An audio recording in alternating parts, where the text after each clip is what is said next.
All right, friends, one last problem for this sequence of practice problems. Let's look at 4E. I want to do parts 1 and 2 for this because I think they fit well together, and I think they're going to do a good job illustrating how counting works in group theory. So, of course, we have to make sure we have a finite group. Otherwise, everything, if it's an infinite group, then what can you say? Things are infinite and, well, we don't do arithmetic with infinity. Infinity is not a number. Why did I write F?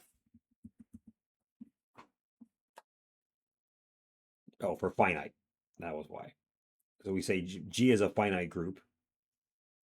Part 1 asks us to show that the number of elements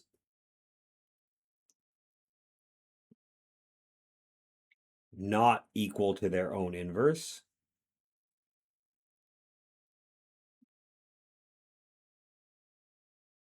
in other words, G is not equal to G inverse is even. And then the part 2, the number of elements which are equal to their own inverse. It depends on the parity of G. Parity here meaning the oddness or the evenness. And so what the question says is that it's the same.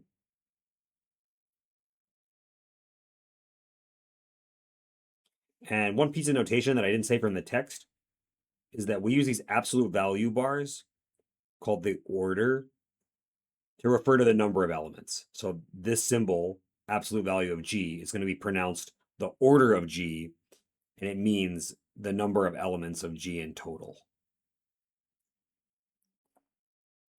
So this is a great little 1-2 punch, and let's think through this one piece at a time. So first, if G is not equal to G inverse, right, we're looking at the set of elements which are not their own inverse. If G is not equal to G inverse, then also G inverse is not equal to G. Of course. However, let's remember back from the text. G inverse is equal to G. And so combining these, G inverse is not equal to its own inverse. So what am I saying here? I'm saying when you find an element not its own inverse, you find 2 such elements.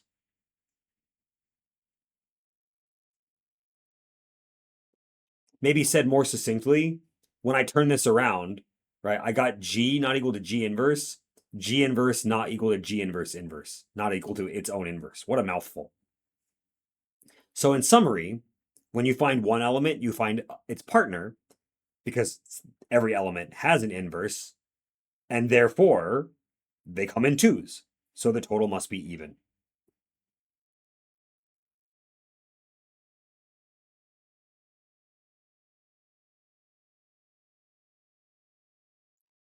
This handles the first part.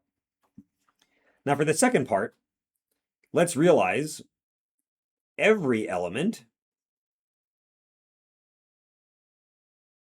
is its own inverse or not. The ones that are not their own inverse, these are even. So what I'm saying is we have a set here, G, and this number, the total number of elements of G, is equal to the total number, maybe I'll write it with absolute value bars again, of self-inverses plus the not self-inverses.